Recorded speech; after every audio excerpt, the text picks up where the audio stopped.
We have Jason Quigley on the line. Jason Quigley, were you as surprised as we were that Jim Gavin left the Dublin Post?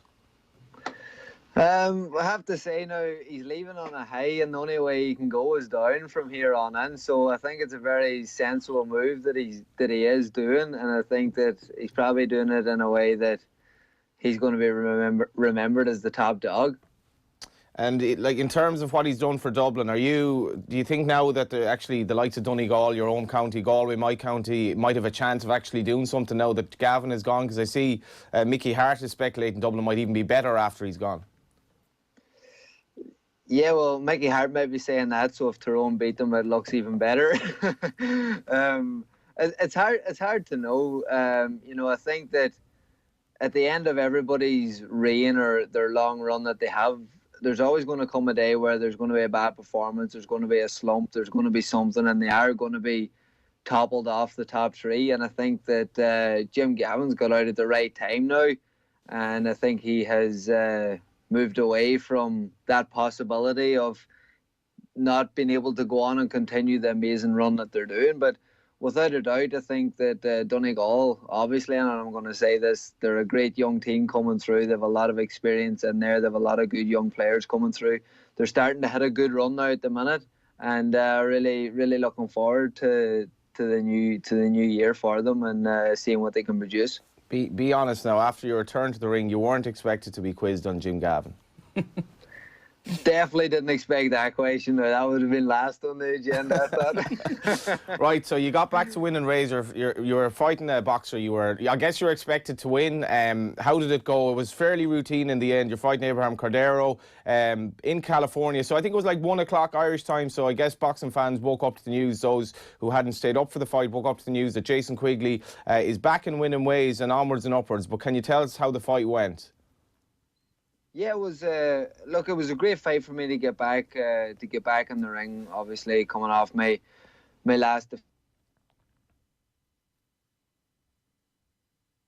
Oh, I think we've lost Jason.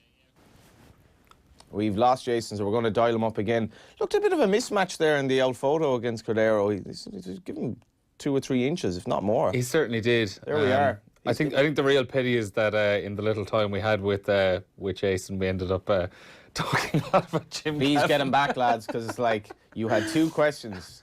It's like, are you really the head of the Quickie Mart?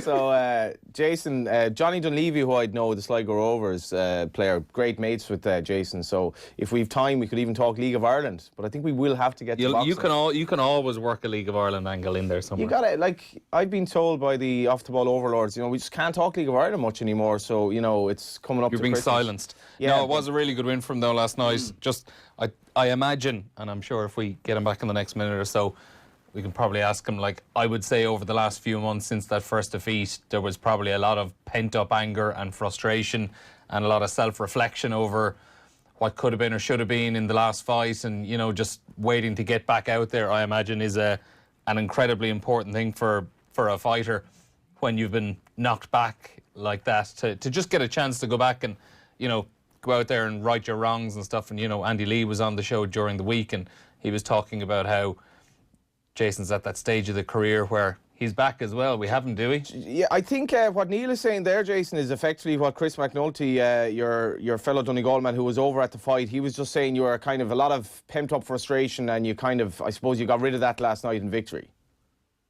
Yeah, without a doubt. As it says, look, it was a good fight for me to get back coming off my last fight, and it was a good fight for me to get in there, work on some of the things that I've been working on with Andy. And I had to be patient enough with him for the first round or two, obviously, because he was a tricky enough kind of fighter. He didn't really want to commit too much, but he was still kind of nice and loose, and he threw his shots nice and loosely and everything like that. So it took me around to kind of get the feel for him and everything like that. And once I did, I caught him in the second round. I thought I hurt him, but his eyes and everything were still kind of looking good, and he still looked focused and all with it. And then in the third round, I caught him. I think it might have been a right hook, and I just seen his eyes go spacey. I seen him kind of looking as what's going on here, and I knew then that I had to put on the pressure, and I did, and I maybe got a wee bit too excited and a wee bit wild at times, trying to go for the stoppage and land a big one kind of too quick, too fast, tried to go for too much. But as Andy, as Chris and all was saying, like, it was a lot of frustration there from my last fight, and a lot of excitement to get back in and get a good one and to get a good statement and everything like that. And my statement was, I wanted to get in there and I wanted to stop this guy and push forward and stop it in good fashion. We obviously know your association with Andy has, you know, it's fairly, I suppose it's still in its infancy, it's relative infancy, but did he kind of inculcate confidence in you going into the fight, and what's your relationship been with Andy so far? We have him regularly on the show here, and obviously speaks very highly of what you still have to offer.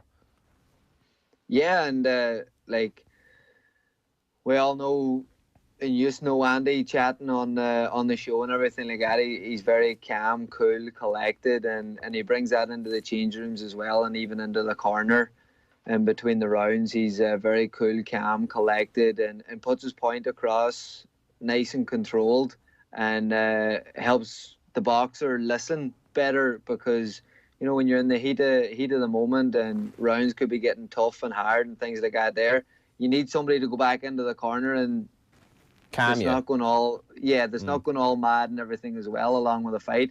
And Andy's very good like that, and his presence in the gym as well, all that there kind of effect comes off onto me, and he's instilled a lot of things in me at a very early stage that we're working on at the minute.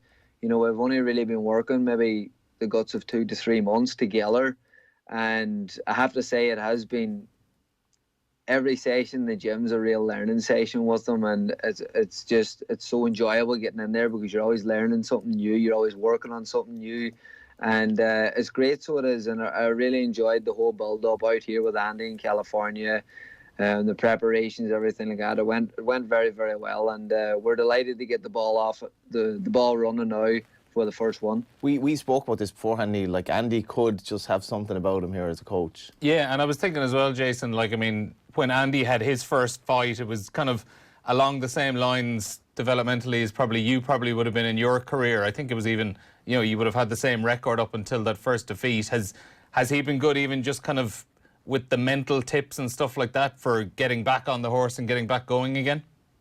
Yeah, without a doubt, because you can even sense it. Like, some of the things that Andy's been telling me, obviously I related to them very much, and then I understood a few things that he was saying, like, you know, in the changing rooms, walking to the ring, the little thoughts of your last fight can come back into your head, you know what I mean? And that's the last thing you want to be thinking about, walking into the ring for your next fight. But these wee things come along, and you have to deal with them, and getting in there and getting a good victory and getting the stoppage one, those are the types of things that gets those doubts and thoughts out of your head. How are you feeling, I suppose, as well? I mean, what's a good age for a boxer? Where are you at in terms of your, obviously in your, what are you, 28 now? Yeah, 28 years of age now. So is that back on track, or is this kind of going to be the start of a rebirth in terms of your career? Yeah, well, I'm 28 years of age now. Obviously, came off my first defeat. I'm back now to winning ways. And as Andy has been saying a few times on the show and everything as well, you're 2 or 3 fights away from a world title fight or a massive fight to get yourself into a world title fight. And that's the special thing about boxing. You know, people can get a defeat, but within 1 or 2 fights, they can be right back up where they were in the beginning. And I had a great chat with Robert Diaz tonight, Golden Boy Promotions, and my management team and everything as well after the fight. And, you know, they want me another 1, 2 more fights, and looking to get back out now early in the new year, maybe February, coming out to LA in January for a month's training camp here with Andy and Paddy Donovan as well. And we're going to push forward now and get those 2, 3 fights and push on then for the world title. That next fight, is that looking to be a bit closer to home, maybe, do you think? I'm not too sure. I just got told that they're going to get me back out in February. That's as far as I know, and I've only found that out myself about an hour or two ago. So that's good fresh news for you there, lads. Yeah, and the Jim Gavin stuff. But can you just explain that? Because, like, I guess there was a debate as to where you should be boxing. Like, was it the logical step to be over in the States, or was it more logical to be sort of coming back here? But you're not really sure where it's going to end up. Yeah, it's like a football player playing for Finn Harps. He's going to be playing in Finn Park. He's not going to be playing down in Cork City's ground. You know what I mean? Andy Lee is no Ollie Horgan now. That's for sure. You know, like, I'm signed with Golden Boy Promotions. Golden Boy Promotions, 70 to 80% of their shows is held on the west coast of America. They have a few in Texas. They have very few, maybe one or two on the off chance Canelo fought in Madison Square Garden and things like that. So this is something that we're going to have to sit down and talk with Golden Boy Promotions about, that I am an Irish fighter. I want to be fighting on the East Coast, or I want to be fighting back in Ireland. But I think I'm at the stage of my career now where I have been away from Ireland that long that I want to come back now with a massive fight. I don't want to come back now with just a 10-rounder or anything like that. I want to come back with a massive fight, a world title eliminator or a world title itself. That's the kind of stage that I'm at now, and that's the kind of questions that I'm going to be pushing towards Golden Boy and my management team to start pushing that and getting that into place. So ideally you're like looking at this fight in front of a massive home crowd in Dublin or something like that? Yeah, like, that's the goal, you know what I mean? That's always been the goal of my career. But as I says, I want to come back with a meaningful fight. Like, I want to come back with something big, because that's what Ireland's lacking. Like, you know, we need to be filling the 3 arena with boxing shows, and we need to be filling it out because the boxing fans are there. And the boxing fans deserve it of Ireland because of the support that they've given us, not only me, but boxers through the years as well. It's been unbelievable.